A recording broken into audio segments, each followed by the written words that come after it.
प्यारे बच्चों, आज मैं आपके लिए एक बहुत ही प्यारी सी नई नज्म लेकर हाजिर हुई हूँ।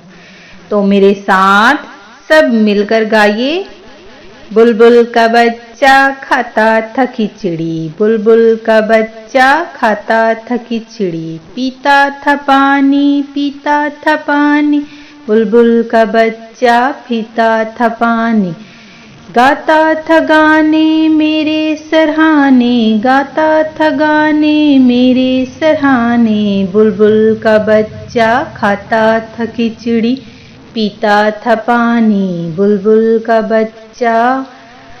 एक दिन अकेला बैठा हुआ था, एक दिन अकेला बैठा हुआ था, मैंने उड़ाया वापस न आया, मैंने उड़ाया वापस न आया, बुलबुल का बच्चा, बुलबुल का बच्चा खाता था खिचड़ी, पीता था पानी, बुलबुल का बच्चा।